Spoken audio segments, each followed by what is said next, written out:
Olá, seja bem-vindo, seja bem-vinda. Se você não me conhece, meu nome é Alice, sou ginecologista e obstetra e hoje a gente vai falar de um tema que eu tenho um carinho especial. A gente vai conversar sobre colo curto, insuficiência istmo cervical. Essa é a minha área principal de atuação, não a única, eu tenho outras, mas é o local onde eu faço o ambulatório ali, o ambulatório que eu sou assistente no Hospital das Clínicas. Então, esse é um tema que eu tenho bastante carinho.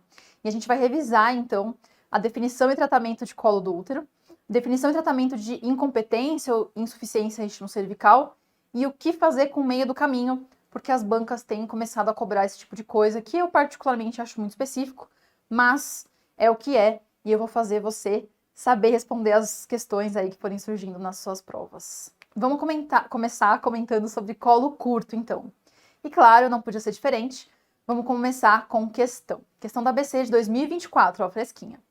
Com relação às medidas preventivas da prematuridade, tem a prevenção primária, representada pelo acesso ao pré-natal, garante a redução da prematuridade espontânea. Garantir é uma palavra meio forte, né? E tem B, o rastreamento universal com ultrassonografia transvaginal entre 20 e 24 semanas detecta a gestante de risco quando a medida do colo uterino for menor do que 30 milímetros, do que 25 milímetros. E tem C, o uso de pessário vaginal deve ser indicado rotineiramente em gestações gemelares. Essa aqui só se eles quisessem muita polêmica, porque a verdade verdadeira é que pessário, cerclagem não tem evidência em gestação gemelar, tá? Nada disso tem evidência científica para uso em gestação gemelar, ainda mais de forma rotineira, tá? Alternativa D, os uterolíticos são eficientes nas reduções das taxas de prematuridade. Por mais estranho que pareça, eles não são eficientes na redução das taxas de prematuridade, mas eles ajudam na morbidade, porque a gente consegue fazer corticoterapia e neuroproteção fetal em alguns casos. Alternativa E, a progesterona vaginal tem sua indicação nas gestações únicas de mulheres com antecedente de parto prematuro e espontâneo. Essa é a alternativa correta, gente. A gente vai fazer progesterona de 200 mg via vaginal à noite para as pacientes com antecedente de parto prematuro ou as pacientes que têm colo curto na gestação atual. Vamos relembrar um pouquinho o que tem a ver uma coisa com a outra, né? Porque essa questão é sobre parto prematuro, mas eu vou conversar com você sobre colo curto.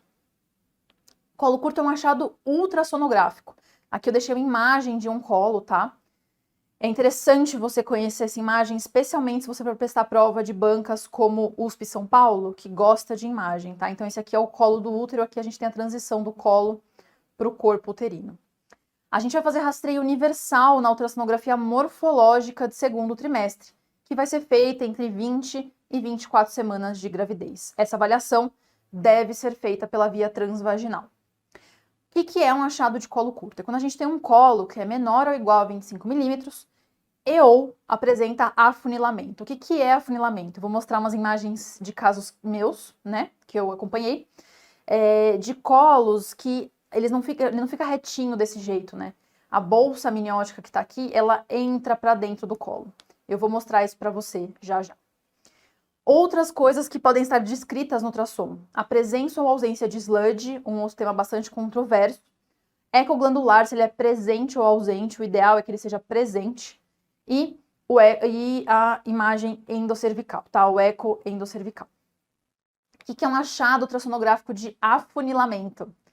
Esse aqui é um baita afunilamento. Vejam que faz uma bolsona aqui, né? Aqui é a mesma coisa, faz uma bolsona, que é cabeça do nenê, miométrio, colo do útero aqui, né? Que é miométrio, colo do útero. E o colo do útero é essa finurinha aqui, ó. Esse amarelinho aqui, super piquititico. É um colo super curto. Esse conceito não existe, tá? A gente vai chamar de colo curto, mas com afunilamento importante. E aqui a mesma coisa, a bolsa entra para dentro do colo do útero, tá? O que o colo do útero significa? A gente tem um risco maior de parto prematuro. E aí a gente deve fazer em vigilância infecciosa, cérvico-vaginal e urinária. E nesses casos a gente vai fazer uso da progesterona natural via vaginal de 200 mg até 36 semanas e 6 dias. Combinado? Questão de 2022. Uma mulher de 28 anos, secundigesta com aborto prévio, um parto pré-termo anterior espontâneo com 32 semanas sem intercorrências. Está em segmento pré-natal em uso de progesterona via vaginal. Compareceu no ambulatório para realizar ultrassom morfológico e medida de colo do útero. O ultrassom foi sem alterações, e a avaliação do colo, a gente viu um colo de 2,6 centímetros ou 26 milímetros de comprimento. Qual é a conduta clínica? Item A, indicar cerclagem. B, suspender a progesterona. C, manter a progesterona. D, colocar pessário cervical. Essa é uma questão que, assim, ou é B ou é C, né? Não sei se a banca foi tão sábia, sagaz na hora de criar essa questão. Mas, fato é que não é porque a paciente tem um colo normal, um colo maior do que 25 milímetros sem afunilamento, que eu vou deixar de fazer progesterona em uma paciente que tem antecedente de parto prematuro. Então, essa paciente já tem indicação de fazer progesterona por conta do antecedente de parto prematuro, independentemente do tamanho do colo do útero dela, no morfológico do segundo trimestre. Então, a gente fica com a alternativa C, manter a progesterona. Questão de 2021. Uma paciente está na 14ª semana de sua 5ª gestação, até o momento sem nenhuma intercorrência. Ela tem um histórico de 2 abortamentos com 17 e 19 semanas. Chama atenção, abortamentos tardios, né, esquisito. Em 2 outras gestações, ela havia apresentado modificação do colo uterino sem dor associada, chegando ao hospital com dilatação avançada, 7, 8 centímetros, o que ocasionou partos prematuros, com 22 e 23 semanas. Não tem filhos vivos. Os exames de pré-natal estavam normais. Com relação à prevenção de prematuridade, que conduta dentre as abaixo é a mais adequada? A. Realizar medida de colo uterino? Primeiro que com 14 semanas a gente não vai fazer medida do colo uterino. Você vai esperar o morfológico do segundo com 20, 22 semanas? Ela teve perda gestacional com essa idade. Será que faz sentido? Vamos lá. Item B. Realizar cerclagem vaginal. Essa paciente tem um quadro clínico típico de insuficiência cervical. A gente vai revisar isso. O tratamento padrão para insuficiência cervical é cerclagem vaginal. Item C, inserção de pessário cervical. Gente, por mais polêmicas que existam em relação ao pessário, a gente não deve deixar de fazer um tratamento que já é padrão, que já é consagrado, que é a cerclagem cervical neste caso, e trocar isso por um pessário. A gente não pode fazer isso, tá? Inadequado, tá? Então, a gente não vai colocar pessário. Item D, recomendar manutenção de repouso domiciliar. Pelo amor de Deus, não. Esse negócio de repouso para todo mundo é coisa que não faz sentido, tá? A gente não vai indicar repouso por conta desse histórico. A gente vai resolver a questão, a gente vai fazer uma cerclagem cervical. Vamos relembrar o que é incompetência istmo-cervical. A incompetência istmo-cervical é um diagnóstico clínico, diferente do colo curto, que é um diagnóstico ultrassonográfico. A insuficiência istmo-cervical é um diagnóstico clínico. A gente tem dilatação indolor e recorrente do colo do útero, levando a perdas no segundo trimestre. A gente está falando aqui não só do segundo trimestre, assim, que a gente às vezes não sabe se é 12, 14 semanas, a gente está falando aqui de abortos tardios que acontecem com mais de 12 semanas até 28 semanas, ou seja, partos prematuros extremos. Essas pacientes têm perdas recorrentes, com dilatação do colo do útero sem contração de parto, e o bebê nasce e não tem nenhuma alteração. O bebê não tem malformação, o bebê não era um óbito fetal, simplesmente porque o colo do útero não foi capaz de segurar a gestação. E por que isso acontece nessa fase? Porque a partir desse momento é que a gente tem um peso maior uterino sobre o colo e depende da força desse colo para a gestação continuar acontecendo e chegar no termo, tá? Qual que é o tratamento? A gente já viu, cerclagem vaginal. Aqui a gente tem uma representação da técnica de McDonald modificada por pontos. Particularmente eu trouxe essa imagem porque aqui eu faço e é aqui eu aprendi a fazer. E como a gente faz no HC, a gente pode usar fio de Etibond, que é uma marca. A gente pode usar fio de Prolene também, não é a minha experiência, mas são fios que a gente pode utilizar para fazer essa cirurgia. E a gente faz então 2 pontos. Vejam que tem esse ponto aqui e outro ponto aqui. Então, o primeiro ponto a gente vai fazer ali na altura da transição para mucosa vaginal, né? Então, um pouquinho para baixo e um outro 1 centímetro para baixo, fechando isso como uma bolsa dessa maneira, certo? No pré-operatório dessa paciente, a gente vai descartar infecções vaginais, tratando antes do procedimento, realizar citologia cérvico-vaginal, a gente deve confirmar que essa paciente não tem uma lesão de câncer de colo do útero, uma lesão invasora. E no pós-operatório, a gente não vai indicar repouso absoluto, certo? Por favor, não indique repouso absoluto para as grávidas, coitadas. A maioria das vezes não tem essa indicação, tá? Vamos ver então uma questão. Questão do SURSE de 2023. Uma paciente de 17 anos seconde com um aborto prévio. Desculpa, com um parto prévio, nenhum aborto. Parto prematuro vaginal em gestação anterior com 30 semanas, sem ocorrência de rotura prematura de membranas. Comparece pela primeira vez ao ambulatório de pré-natal para acompanhamento com idade gestacional de 10 semanas. Indique a melhor orientação a ser dada. Item A. Então, assim, só para a gente relembrar. Uma menina de 17 anos que teve um parto anterior com 30 semanas, sem que tivesse rompido bolsa previamente. É isso. Alternativa A. Está indicada a cerclagem no fim do primeiro trimestre e uso de nifedipino a cada 8 horas diariamente de 16 a 36 semanas, uma vez que existe como fator de risco história de trabalho de parto prematuro em gestação anterior. Gente, qual que é a conduta para paciente que tem parto prematuro anterior? A princípio, a gente vai fazer progesterona. A gente não tem indicação de usar nifedipino. Nifedipino é um medicamento que pode ser usado para inibição de trabalho de parto prematuro, uma vez que o trabalho de parto prematuro esteja acontecendo, mas não como uma prevenção, uma profilaxia, tá? Então, item A está errado. Item B. Está indicada a medição do colo pela via transvaginal entre 16 e 24 semanas e o uso de nifedipino. Bom, a gente já viu que não, né? Diariamente, até 36 semanas. Não. Item C. Está indicada a cerclagem uterina no fim do primeiro trimestre, entre 12 e 14 semanas. E o uso de progesterona natural micronizada de 100 a 200 mg intravaginal diariamente, entre 16 e 36 semanas, uma vez que essa paciente tem fator de risco para parto prematuro. Veja só. De cara, pela história clínica, com um parto anterior, eu não vou indicar cerclagem uterina, tá? Porque para eu falar de insuficiência cervical, que são perdas, né, cada vez mais precoces e que acontecem ali como abortos tardios ou partos prematuros extremos, a gente deve ter pelo menos 2 partos anteriores ou 2 abortos com essa classificação. Então, com um parto anterior ou um evento de gestação anterior, não dá para a gente sair indicando cerclagem. Vamos ver item D. Está indicada a medição do colo do útero pela via transvaginal entre 16 e 24 semanas de gravidez e o uso de progesterona natural de 100 a 200 mg intravaginal diariamente, da 16ª até a 36ª semana de gravidez, uma vez que existe como fator de risco história de trabalho de parto prematuro em gestação anterior.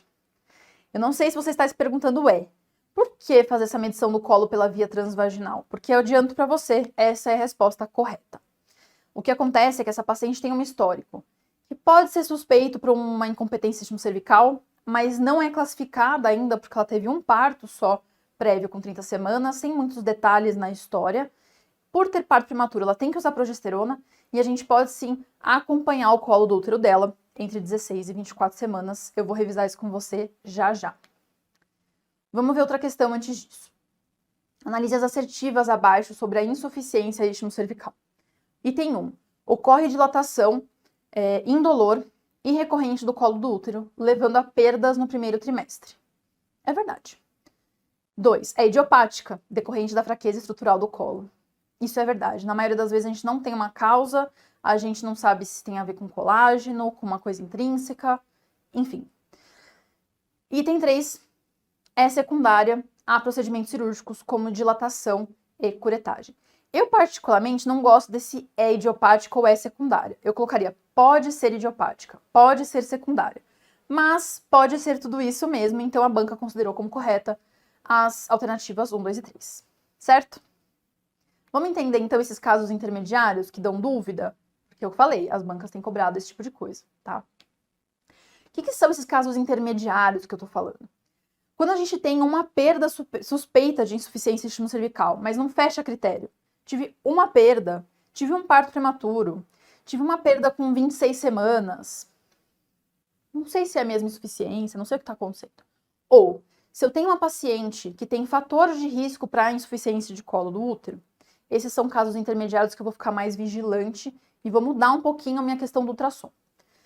Mas antes eu quero te contar quais são os fatores de risco que eu estou me referindo. Fator de risco para insuficiência cervical são trauma cervical, uma dilatação intempestiva por uma curetagem, ou um fórceps que o paciente não está com dilatação total, que seria inadequado, ou uma paciente que foi submetida a um CAF, a uma conização, né? Essas pacientes têm um risco maior de insuficiência cervical. Pacientes com malformação uterina congênita, como útero bicorno, útero de Delfo, também têm um risco maior de insuficiência cervical, parto prematuro, enfim. E pacientes com defeito do colágeno, porque afinal de contas o colo do útero tem colágeno, né? Então, se a gente tem defeito do colágeno, a gente tem maior risco de incompetência cervical. Aqui eu tô falando de síndrome de Marfan e Ehlers-Danlos. O que muda para as pacientes que têm uma história suspeita, mas que não fecha insuficiência cervical ou que tem um fator de risco para insuficiência cervical? A gente vai precisar fazer um acompanhamento do colo do útero dessa gestante entre 14 semanas e 26 semanas. Eu coloquei um asterisco aqui, porque depende um pouco do lugar. Nos pelas clínicas, a gente faz a partir de 16 semanas. Então, aqui pode ser 14 ou 16, até 24 a 26 semanas. No HC, Hospital das Clínicas, USP São Paulo, 16 a 24. Por quê? Porque depois de 24 semanas, quando a gente chega em 25, o bebê é viável e a gente não vai fazer cerclagem numa gestação viável, tá? Por isso que a gente acompanha até 24. Mas se a gente for ler no Ministério da Saúde, ele coloca como 14 a 26, certo? O que a gente faz com essa informação? A gente vai lá, pela via transvaginal, avalia o tamanho do colo do útero, vê se tem afunilamento e vai fazer esse segmento a partir de 14 ou 16 semanas. E aí, se o colo tiver maior do que 30 milímetros, eu vou ficar tranquila. Eu repito esse exame em 2 semanas. Fiz com 16, vou fazer com 18. Fiz com 14, vou fazer com 16. E assim vai. Quando eu repetir esse exame, ou se eu fiz em algum momento um ultrassom transvaginal e me deparei com um colo que é menor do que 30, mas também não é um colo curto, não é menor do que 25, eu vou falar, opa, será que esse colo vai ficar mais curto e vai de fato se tornar um colo curto? Ou não? A gente vai repetir esse exame então em 7 dias. Agora, se eu tiver uma paciente que tem um fator de risco, que tem uma história suspeita, e eu faço um ultrassom transvaginal para ela com, por exemplo, 18 semanas, e eu me deparo com um colo que é menor ou igual a 25 milímetros, eu tenho uma paciente que tem um risco, um fator de risco, ou um antecedente suspeito, associado ao diagnóstico de colo curto. Para essa paciente, eu vou fazer cerclagem vaginal, certo? Não confunda isso, as bancas gostam de pegar nisso. Colo curto, isolado, o tratamento é progesterona. Colo curto em paciente com fator de risco, antecedente pessoal de parto prematuro ou um fator de risco para insuficiência cervical, o tratamento é cerclagem vaginal, tá? Questão de 2023 do IANSP. Paciente secundigesta, com antecedente de parto normal prematuro, está com idade gestacional de 22 semanas, foi fazer ultrassom transvaginal no mesmo exame e foi feito uma identificação de um colo de 18 milímetros, 1,8 centímetros, e no toque vaginal o colo apresenta 1,5 centímetros de dilatação e 80% de esvaecimento. Assinale a alternativa que apresenta a conduta apropriada nesse caso clínico hipotético. Então, a gente tem uma paciente que foi fazer um ultrassom morfológico do segundo trimestre e que aí viu-se que ela tinha um colo curto, mas que no toque a gente tinha dilatação. Gente, paciente com 22 semanas não é para ter dilatação desse jeito, tá? E ela tem antecedente de parto prematuro, então ela tem um parto prematuro com um colo que ficou curto. Exatamente o que eu acabei de comentar com você. A gente tem uma história suspeita, uma história esquisita, eu fico na dúvida, faço ultrassom, vejo que o colo tá curto. O que eu vou fazer para essa paciente? A gente acabou de ver. Eu vou fazer cerclagem de urgência para ela. Eu não vou fazer tocólise porque ela não está em trabalho de parto. Eu não vou fazer só corticoide, progesterona, ainda mais via oral, natural, em altas doses. Imagina, orientar repouso. Nada disso tem evidência, tá? Progesterona via oral não é eficaz igual via vaginal para esses casos. Tanto é que para colo curto, antecedente de parto prematuro, é progesterona via vaginal. Altas doses também nem pensar, dá um monte de efeito colateral e não vale a pena. Cerclagem abdominal laparoscópica não está indicada aqui, a gente vai revisar isso também. E tocólise, como eu acabei de falar, a gente não vai indicar, porque essa paciente não está em trabalho de parto prematuro. Certo? Não tem contração uterina. Então, a gente vai fazer cerclagem vaginal em caráter de urgência. Vamos relembrar um pouquinho de que cervicodilatação precoce? É um caso de emergência, é uma situação dramática na obstetrícia, em que a gente se depara com uma bolsa, nesse caso aqui era uma bolsa protrusa, com uma cervicodilatação associada. Então, o colo do útero se abriu antes do momento adequado e a gente teve uma protrusão da membrana amniótica para dentro da vagina. É aquele caso que chega no pronto-socorro, tá? Esse aqui é um caso, é um acervo pessoal, é um caso que eu acompanhei. Então, vejam que a gente fazendo o exame especular, a gente se depara com a bolsa, certo?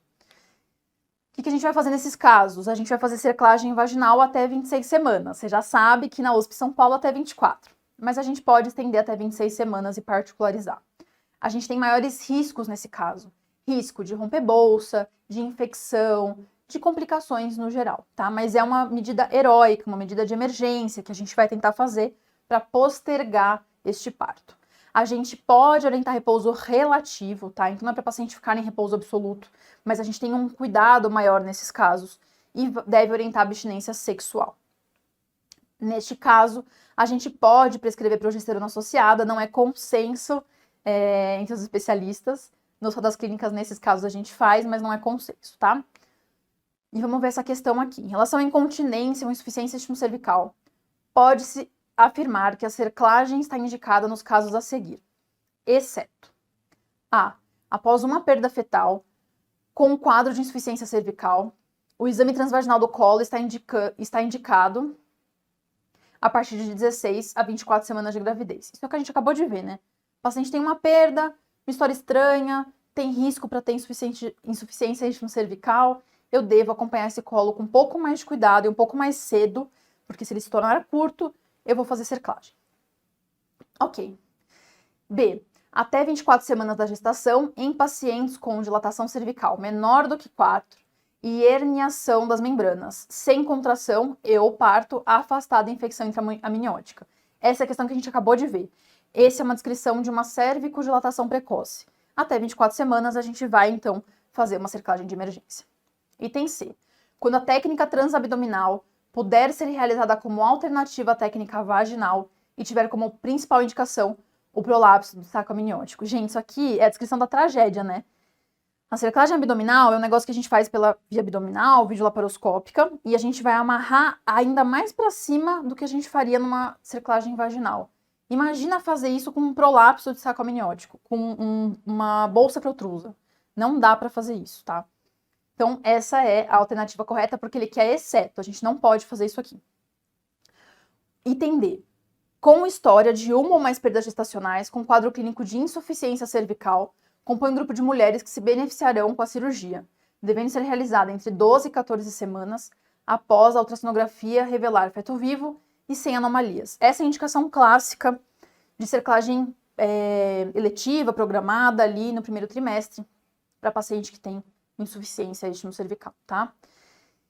E eu trouxe essa questão principalmente para a gente relembrar rapidinho essa técnica abdominal. Não é muito comum a gente falar sobre isso, mas como eu tenho visto caindo em prova, acho interessante a gente relembrar.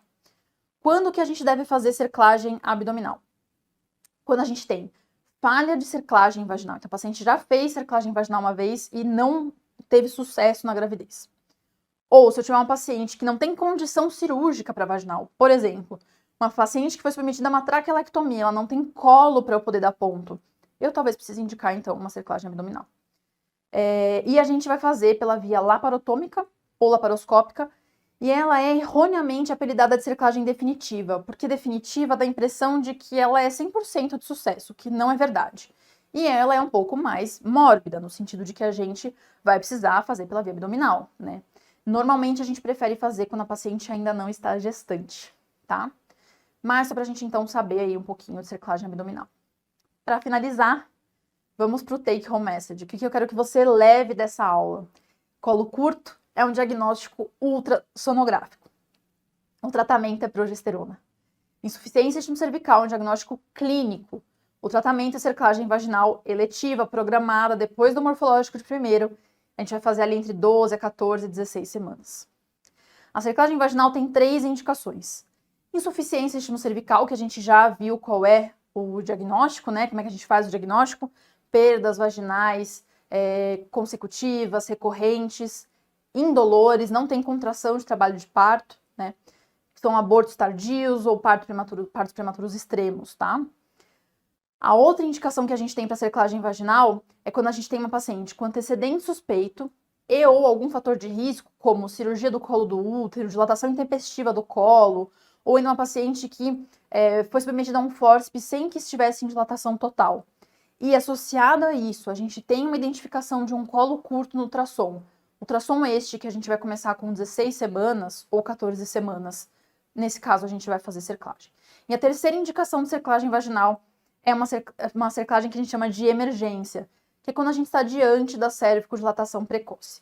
Aqui a gente vai fazer até 24 ou 26 semanas de gravidez, não mais do que isso. Faz parte desses casos a gente investigar quadro infeccioso subjacente e fazer o tratamento adequado, e a gente vai programar retirar os pontos da cerclagem ambulatorialmente ou na cesárea, se tiver indicação de cesárea, certo? Desejo excelente estudo para você e boas provas!